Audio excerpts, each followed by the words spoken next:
वहां पर प्रोफेसर हैं। इससे पहले AKTU Abdul Kalam technical university के वाइस चांसलर रहे हैं। उसके बाद मदन मोहन मालवीय टेक्निकल यूनिवर्सिटी के वाइस चांसलर रहे हैं और अभी 2 महीने पहले तक उत्तराखंड टेक्निकल यूनिवर्सिटी के वाइस चांसलर यानी कि कुलपति थे। और हम लोग उम्मीद करते हैं कि जल्दी आपको फिर हम लोग कहीं कुलपति के तौर पर देखेंगे। तो सर से लगातार हम लोगों की वैचारिक मुलाकातें होती रही। लखनऊ में भी एक कार्यक्रम में साथ योग था कि अनिल सर को भी बुलाया था उस कार्यक्रम में हम लोग, और आप भी थे। तो सर के शिक्षा के क्षेत्र में योगदान को देखते हुए और उनकी सामाजिकता को देखते हुए टीम बदलाव ने तय किया सावित्रीबाई फूले विशिष्ट शिक्षाविद सम्मान 2026 से आपको सम्मानित किया जाता है। तो मैं अनुरोध करूंगा हमारे लोकपाल साहब लखनऊ के RR जयसवाल जी से, दोनों सांसद जी से, कि इस विशिष्ट सम्मान के लिए सावित्रीबाई फूले विशिष्ट शिक्षाविद सम्मान 2026 RR जयसवाल साहब लोकपाल हैं लखनऊ में, वहां से आए हैं हमारे बीच में, और दोनों हमारे सांसद मौजूद हैं।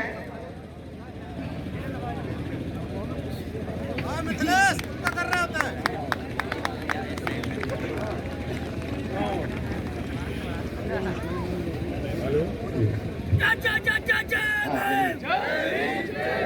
अब मैं एक और सम्मान की कड़ी में, अच्छा सर 2 मिनट बात रखिए।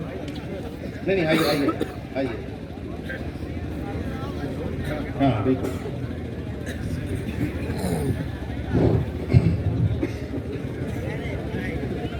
आज सावित्रीबाई फुले की जयंती पर श्री नीरज पटेल जी द्वारा आयोजित इस कार्यक्रम में मंचासीन माननीय सांसदगण, माननीय विधायकगण, विभिन्न क्षेत्रों से पधारे अतिथिगण और विशिष्ट जन समुदाय में सामने जितने लोग बैठे हैं, आप सबका हार्दिक अभिनंदन।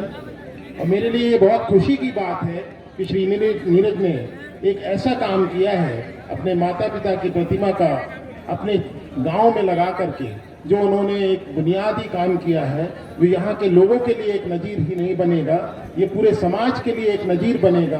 और आप जिस प्रकार से अपने बुजुर्गों का सम्मान करना चाहते हैं और करते हैं, वो आपकी आने वाली पीढ़ी को भी एक दिशा देता है। मैं शिक्षा के क्षेत्र से जुड़ा हुआ हूँ। मैंने अभी थोड़ी देर पहले जब इन्होंने अपने टीम बदलाव का एक टीजर लॉन्च किया, उसमें लोगों के अंदर बहुत उत्साह देखा।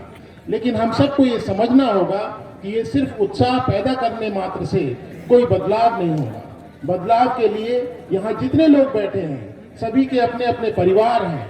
आप किसी भी उम्र के हों, किसी भी परिस्थिति में रहते हों, लेकिन आपके जो परिवार हैं उनको आप आगे बढ़ाना चाहते हैं। ये हर व्यक्ति की इच्छा होती है, चाहे वो माता हो या पिता हो या उसका किसी का भाई हो, बहन हो, सब कोई चाहता है कि परिवार में अच्छे से अच्छे पदों पर, अच्छे से अच्छे जगहों पर लोग काम करें।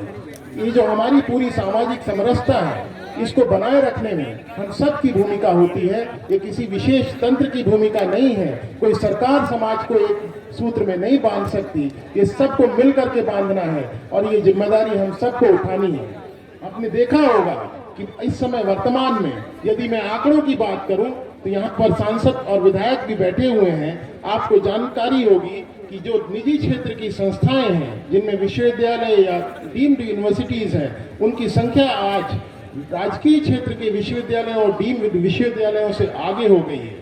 ये अपने आप में इस बात को इंडिकेट करता है कि हमारी उच्च शिक्षा किस दिशा में जा रही है। जिस प्रकार से शिक्षा का व्यावसायीकरण हो रहा है, जिस प्रकार से शिक्षा में नए नए प्रयोग किए जा रहे हैं, जिस प्रकार से हमारे शिक्षा के अंदर, मैं आपसे कुछ उदाहरण साझा करूंगा।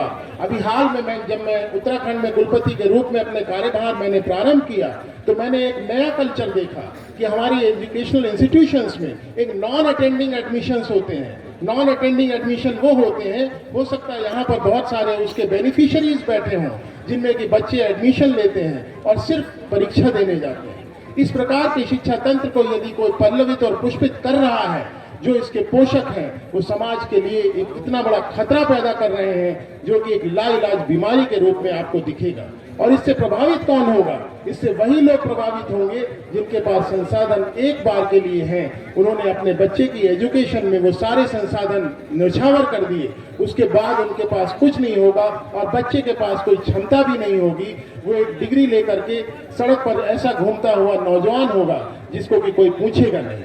आज हम लोग एम्प्लॉयबिलिटी की बात करते हैं, एजुकेशन के बाद में हम कहते हैं कि शिक्षा हमारी जो है कोई एम्प्लॉयमेंट नहीं देती। इसके लिए जिम्मेदार कौन है? इसके लिए यदि जिम्मेदार हैं तो हम सब हैं, जिसने कि शिक्षा के पूरे सिस्टम को इस तरह से बीमार कर दिया कि आज हमारे निकलने वाले graduates, post graduates, even PhD degree रखने वाले लोग किसी लायक नहीं है।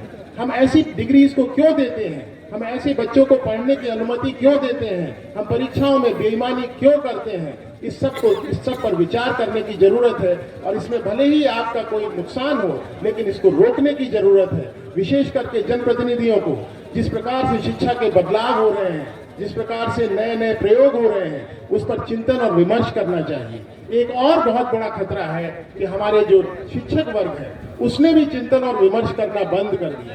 कोई भी परिवर्तन होता है, कोई भी बदलाव होता है, उसको सहज स्वीकार कर लेते हैं बिना उसका एनालिसिस किए। तो आज जरूरत इस बात की है कि हमारे जनप्रतिनिधियों के साथ साथ जो भी बौद्धिक वर्ग है, वो जो उच्च शिक्षा और सामान्य शिक्षा में जो भी बदलाव हो रहे हैं उस पर विशेष रूप से मनन करें और होने वाले किसी भी बदलाव को आने वाली पीढ़ी में होने वाले दुष्परिणामों के आलोक में देखें। यदि हम ऐसा नहीं करेंगे तो निश्चित मानिए हमारी आने वाली पीढ़ी, आज जो पीढ़ी हम देख रहे हैं, इससे भी खराब होगी और इसके परिणाम पूरे समाज के लिए बहुत घातक होंगे। और इससे प्रभावी सबसे ज्यादा यदि कोई होगा तो 85% आबादी होगी जिसका कोई नाम लेवा नहीं होगा, उसको कोई बचा भी नहीं सकता। सत्ता और सरकार से किसी भी प्रकार का कोई परिवर्तन नहीं होने वाला।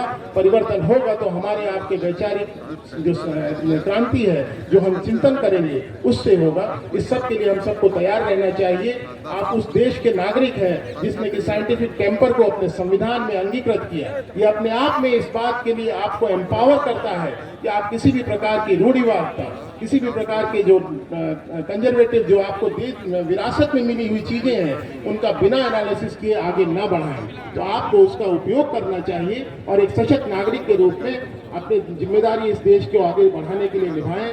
मेरी आप सबको बहुत बहुत शुभकामनाएं और नीरज पटेल जी को इस प्रकार के आयोजन के लिए बहुत बहुत साधुवाद। जय हिंद। शुक्रिया सर। ये प्रोफेसर साहब जो हमारे पीजीआई लखनऊ से आए हैं, इनकी गाड़ी के आगे एक गाड़ी खड़ी है, UP 38W7531।